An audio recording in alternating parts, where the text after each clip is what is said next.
سلامونه دوستانو، په دې هیله چې ټول به راته روغ او جوړ د 50 اوریزه اسیا جام مهالویش رسنې سو چې د لومړي پړاو 3 لوبه په پاکستان کې ترسره سي او 3 لوبه په سریلانکا کې ترسره سي. د شپږو لوبو وروسته به پای لوبه هم په سریلانکا کې ترسره سي.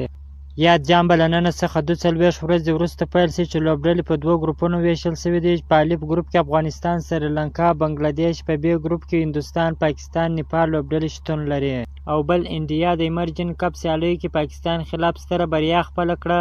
بیګا ایمرجن کپ سیالیو کې هندوستان لوبډلې پاکستان لوبډلې ته ستره ماتې ورکړله. پاکستان لوبډلې د لوبې پچه وګټل. لومړی د توپوهنې پرېکړه وکړله. په 48 اورونو کې د ټولو لوبغاړو په سوځېدو سره 206 منډې جوړې کړلې. د 206 منډو هدف په تعقیب کې هندوستان لوبډلې ډېره خوندوره په زړه پورې توپوهنه وکړله. په 30.4 اورونو کې یا د هدف پوره کړ او په 8 ویکټو باندې پاکستان ته ستره ماتې ورکړه.